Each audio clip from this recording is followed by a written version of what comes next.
The UK has been going through a little bit of economic turmoil recently after Kwasi Kwarteng's September 23rd announcement of his mini-budget, which the Tories, in a usual display of strength and backbone and fortitude, have immediately U-turned on. So let's examine some of this. And just as a disclaimer, I am not a financier. This segment will include a lot of discussion of economics and financial issues, of some of which I've had to acclimatise myself and familiarise myself with quite recently. So if I do get any details wrong, I apologise. I'm just trying to go through the information as best I can. But before we get on to something that, like the Tories, isn't particularly conservative, you should all go check out Carl's recent critique of Jordan Peterson's Conservative Manifesto. Now, I don't know, have you watched...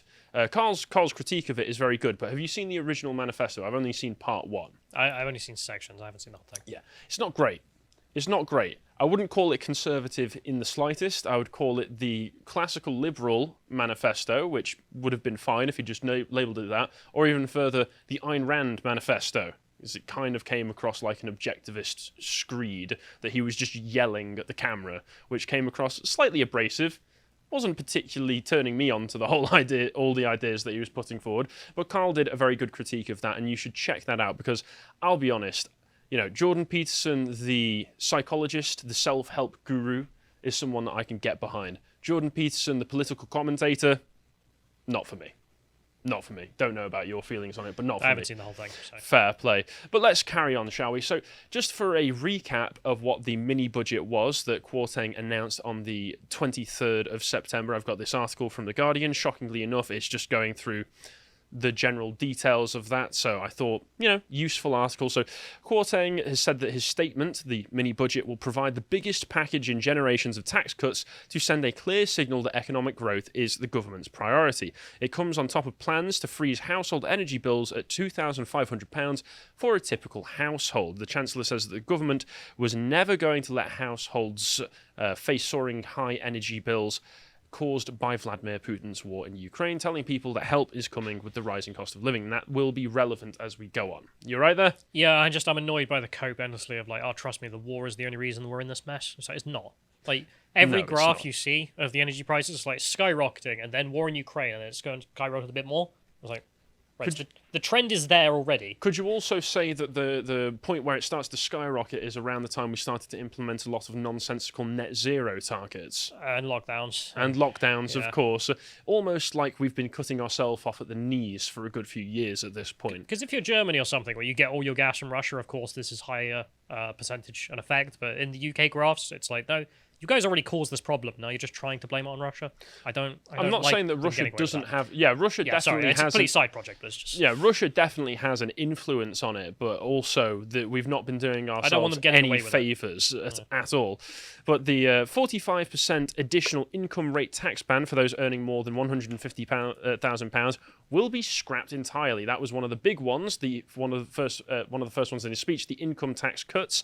And for those in America, we know that you guys and the leftists in your country like to brag that you've actually got one of the most progressive tax rates in the entire world, or at least your federal tax. We've got it worse.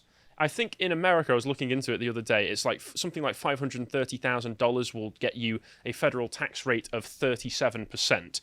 In the UK, £150,000 will get you a tax rate of 45%, which means the government is going to be stealing about half of every paycheck, about all of your half of your income. But they were going to scrap that entirely and retain the 40% higher rate, which only begins at incomes of £50,000 and £50,271, which is still a ridiculously high tax rate for a relatively low income bracket, as far as I'm concerned. Are you right there? Whilst you were talking, just looked up highest tax rates in Europe. Hungary, 33% is the highest tax rate.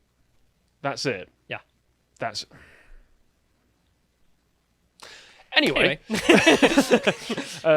Hungarian's too hard to learn anyway. Yeah, so the Chancellor also said that he would bring forward a cut in the basic rate of income from 20% to 19% in April 2023. Yes! Are you ready to feel that 1% tax cut, Callum? I'm feeling it already, man. Oh, I'm already eyeing up some Lamborghinis myself. Wait, hang on a minute. Didn't they put up national insurance by 1.25? I think they're also planning on scrapping that. Oh, thank God. Yes, so maybe you'll be able to retain about 1% more of your money, maybe, if they decide not to U-turn on that as well. Oh, no, I'll be starting a small business with that money. Oh, yeah, I'm going to be saving up for my mansion in the hills. Oh, yeah.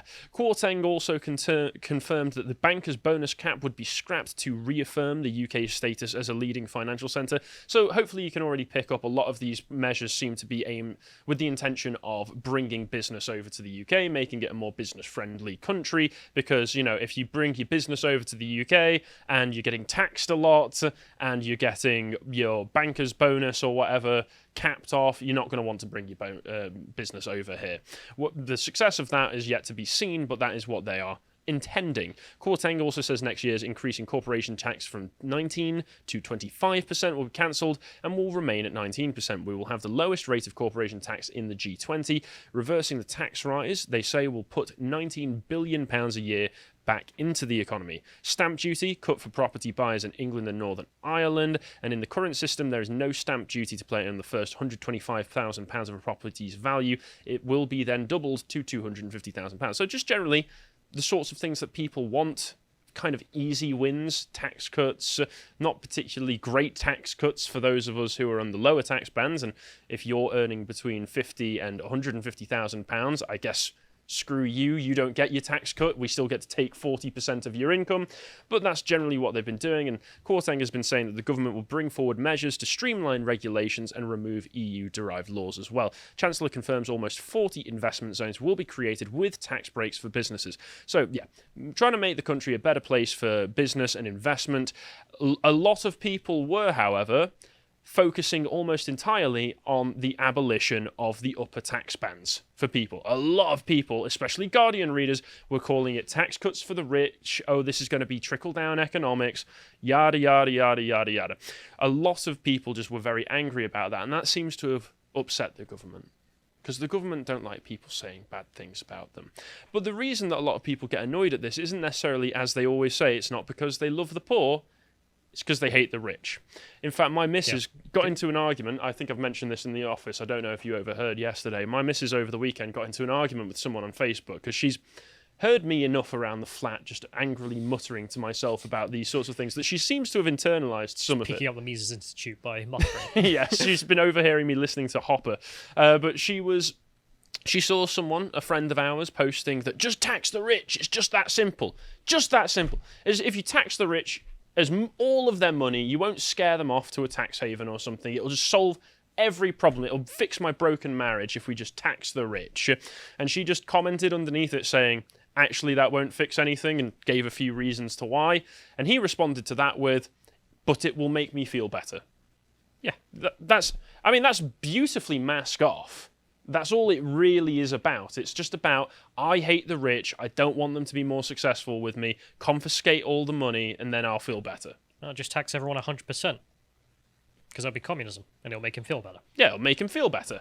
But there were some actual genuine effects, very negative effects, after the announcement of this mini-budget. For instance, if we look here, we can already see that the value of the British pound has been steadily decreasing for a while. I wonder if it's anything to do with all of that money we've been pumping into the system constantly.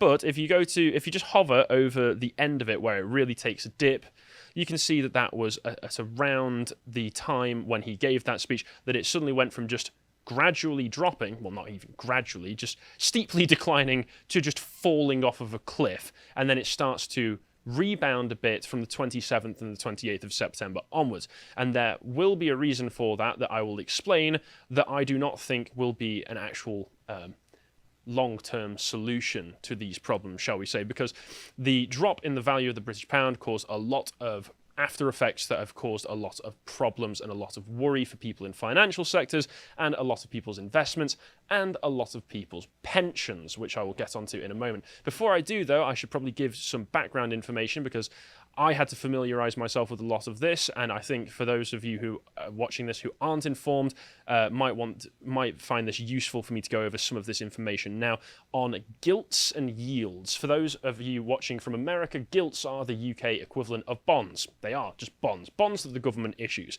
And I've got some information here that I'll just read out. So when a country borrows money, it issues bonds, which global investors buy in exchange for regular and reliable income from the issuing nation.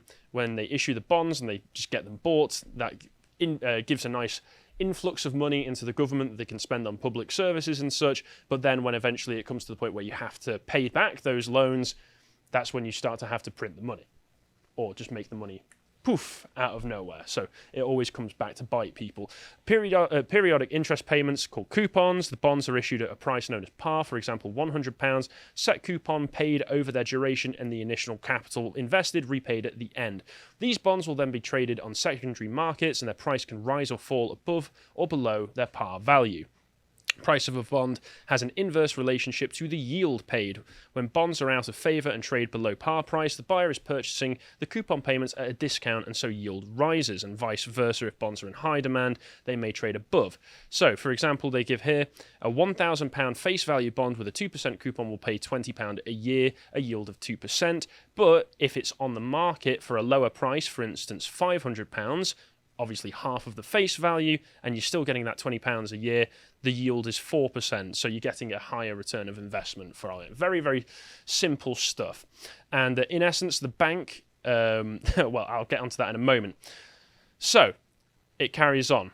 The Financial Times have this article, how Kwasi Kwarteng's mini-budget broke the UK bond market, because that massive crash that we saw in the British pound was not good for the bond market and has some very, very nasty side effects. And the reason that the pound did crash after that was because of the fact that tax cuts were going on while the government is still trying to implement the energy price cap for households across the UK, which will cost billions and billions of pounds, because what they're doing is they're taking the market price that the energy companies would be charging the customers actually, and they're making up the difference so that consumers and citizens across the UK don't have to pay exorbitant prices, which will of course cost billions. So to fund that, they're going to have to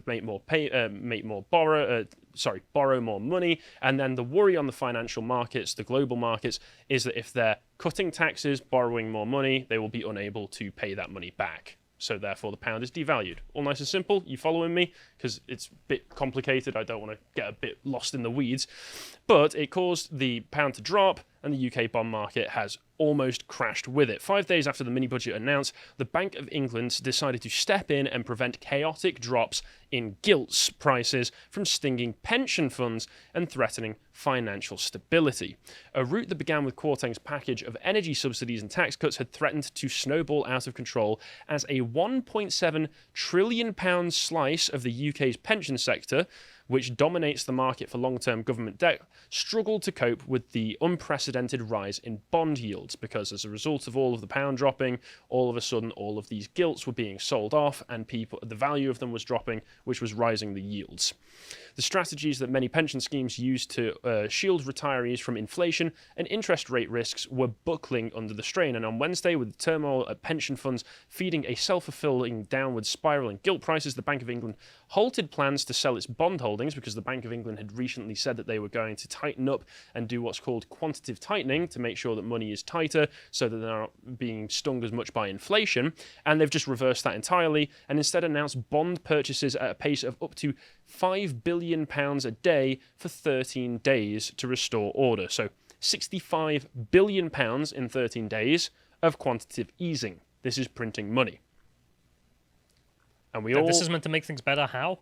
Because, well, what it is, it's incredibly short-term thinking. You know, at the end of the day, Kwasi Kwarteng's mini-budget did have some pretty disastrous short-term effects, but in the long term, I think it probably would have done some good for the country in attracting business over and then building up tax revenues by having, you know, a smaller tax band, yes, but if you've got more people paying in money to that, then you'll get more money overall. Very simple, logical stuff. But no, we can't have the market crash for even a single day, because otherwise it will reveal that the entire financial system that the West is built off of is made up of paper mache and matchsticks. as far as I can tell. The more you start to look into this stuff, the more that you realize that the entire financial sector is just fraud. As far as I'm concerned, the whole thing is one fraud after another. Carrying on, though. Gilt prices immediately staged a rally, spurring the biggest ever one-day drop in 30-year yields from 5.06%, the highest in 2 decades, to 4.01%. In the days before the mini-budget, they stood at about 3.8%. A further blow came over the weekend as the Chancellor shrugged off an ugly market reaction to promise even larger tax cuts in the future, deepening the bond sellout and sending the pound sinking to an all-time low against the dollar at the start of the week.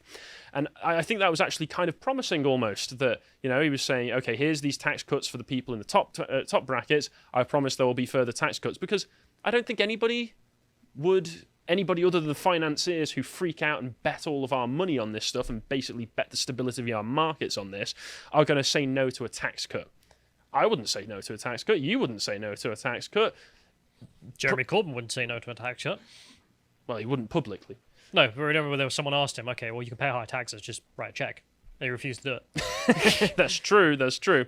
A further blow came over the weekend as the Chancellor shrugged off an ugly market reaction to promise even... No, I just went off on that part. Mortgage rates have shot higher, but it was strains at UK pension funds that forced the Bank of England's hand, because they had to raise the bank rates, the interest rates in the UK, meaning that people's mortgages and other such loans were negatively affected, but at the same time, it's actually a good thing to encourage more savings. If you get more of an interest rate from saving your money, then there's more incentive to do so. In the long term, cheaper bonds and higher yields are good for pension funds because they help them harvest returns for retirees, but in the short terms, soaring yields meant that thousands of pension funds face urgent demands for additional funds from investment managers to satisfy margin calls relating to hedging strategies. And I've gone on to Investopedia, and just to explain what a margin call is, it occurs when a percentage of an investor's equity in a margin account falls below the broker's required amount, at which point the broker demands that they sell off a bunch of assets so that they can retain the equity split. So it basically just means that people would have had to sell off a lot of stuff. And it turns out that what has been happening in the pension funds side of the finance market for a very long time is all of that money that people have been putting into their pensions hasn't been invested wisely. It's basically been used as collateral for incredibly risky loans and investments. Because business as usual. Yes, it's business as usual. What has happened is it turns out that when the pensions were set up, it was set up at a time period where people were expected to die about 5 years after they retired anyway. And now we're not in that time period anymore. We're at a period where people can retire and on average live 10 to 20 years after. So all of a sudden, everybody realized that the pensions were massively underfunded for the actual amount of use that they were expected to get. And therefore, they started putting them into these risky collateral loans to try and raise a bit more money. Except the second that the system receives a shock on that, everything comes falling apart. And as a result, the pensions watchdog has been called into emergency talks on UK market turmoil. Pensions regulator is, for the first time, has been drafted into a high-level emergency talks led by the Treasury and Bank of England as they examine measures to calm financial markets in the wake of the meltdown, which followed Kwasi Kwarteng's mini-budget. Don't you love that every single time a big financial problem occurs, the people who set up the committees to fix it are the people who caused all the problems in the first place. The pensions regulator, who, despite being the regulator, must have approved all of these incredibly risky loans done with people's pension funds. The Treasury, which has been very eager to print a lot of money over lockdown, and the Bank of England, who are more than happy to print all of that money for the government. These are the people that we want solving our financial woes, wouldn't you agree? The watchdog, which oversees the £1.5 trillion pension sector, is understood to have been summoned into a closed-door meeting with the authority's response framework, ARF, which are triggered when an incident of threat could cause major disruption to the financial services in the UK. It's understood that this is the first time they've taken part. Experts say that the options likely to be considered to the forum include the creation of a backstop fund controlled by the Bank of England. I'm sure they'll do a fantastic job to cover larger than expected collateral calls. A ban on the use of risky financial products that have been blamed for magnifying last week's crisis is also being examined. Does this not remind you of Thomas Sowell talking about Freddie Mac and Fannie Mae allowing a lot of incredibly high-risk loans to go out for people for buying first-time houses, which ended up collapsing the housing market, which ended up collapsing a lot more than just that. To be honest, it sounds like every single economic collapse. It really does, doesn't it? But those fire sale, they carry on these products known as the liability-driven investments, or LDIs, which, having looked into them online, is very, very difficult to get any actual concrete details on what these involve. A lot of the YouTube videos I try to watch that explain them are mainly just jargon that is purposefully difficult to understand. So I can't really go too much into more detail about that. They have been widely used by most final salary pension funds managing the more than 1.5 trillion in savings to help hedge against the swings in value of some of their other investments. However, a plunge in the pound, collapse in UK bond prices triggers calls on funds managers to provide more collateral on these complex contracts, meaning they had to sell assets to come up with cash at a short notice. But those fire sales further depressed prices, causing more volatility in the value of their assets. That in turn triggered larger collateral calls, sparking a much feared doom loop and creating concern about a drain on pension fund assets. Fantastic. Fantastic. And the people who caused all this are the people now brought in to solve the problem. Wonderful. Wonderful. Can't wait. And as we carry on, as I mentioned earlier, the Conservatives gave into pressure, gave into the lefties, and gave into their buddies in the financial sector, and just immediately U-turned on something they announced slightly over a week ago. Kwarteng confirmed the move to scrap the 45% tax rate was being abandoned following more than a week of criticism, which is just pathetic. The whole system is built with paper mache and toothpicks, as I said, so, I mean, this is going to happen every single time someone tries to do anything to remotely try and change the system whatsoever. It's going to happen eventually. It's going to happen sooner or later. That's just the fact of the matter, and they were too cowardly to just stick by their convictions and stick by their principles. Mr. Kwarteng had announced the U-turn on Monday morning, saying it had become a distraction from our overriding mission to tackle the challenges facing our country, and as a result, I'm announcing we are not proceeding with the abolition of the 45% tax rate. We get it, and we have listened. Other Tories have also been revolting against the tax plans, with Grant Shapps and Michael Gove criticising the cults. Oh no, not the imposing, terrifying figure of Michael Gove leaning over your shoulder. Just throw him out the party at this point. Honestly, he's an embarrassment. Half of the Tory party is an embarrassment, and I would throw them out if I was leader, personally, but that's just me. The U-turn on the 45% will be seen as a massive blow to the authority of the new Prime Minister and Chancellor. Yes, you look pathetic, you look weak, and you look stupid. And as a result of all of this, Liz Truss is now facing a full-scale Tory revolt. As this Mirror article says, she plots to cut benefits for the poor. Ooh, cutting benefits for the poor. Don't you want to hate the evil Tories because they just hate the poor? Prime Minister is looking at cancelling a vow to raise welfare by inflation of about 10% next April, instead using earnings growth of just over 5%. So we're still raising benefits, just not as much as whiny lefties would like. But they want it 100%, so it's just... Yeah, and therefore, the Tories, the Conservative Party, have to revolt against the one person, the one leader, who, as much as Liz Truss is embarrassing, seems to at least be taking relatively conservative advice from her advisors. Did I tell you what the Labour Party advice on this all was? I overheard at a conference. Tax the rich 100%, redistribute it to the poor. No, it was even more big-brained. It was if you increase benefits, you increase the economy. Oh, yes. Because, there's more money in the system. So if we just increase benefits ad infinitum, the economy will just keep growing until we're as large as China. Yeah, if we just keep printing money over and over again, we'll just have more money. What could go wrong? Sounds genius to me. Once we're all billionaires, what's wrong with that? Absolute brain. Yeah, just like Zimbabwe. They were all trillionaires, don't you know? They were all very rich and everything went well there, didn't it?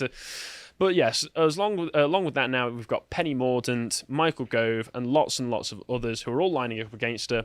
And as far as I'm concerned, the Tories are not a real party. They are a den of infighting, of upper-class eaten toffs. There is no confidence to be had in them. Maybe Truss and Kwarteng could maybe try sticking to their convictions next time, if they get a next time. But here, they've obviously and clearly failed. If you appreciated that segment from the podcast of the Lotus Eaters, you can go to lotuseaters.com to get access to all the premium content we have on the site, such as the Contemplation series that Josh does, on this one being on why women love serial killers. If you want to find out what else Josh is putting out, you can follow him on Getter at Josh_firm on Getter. Thank you and goodbye.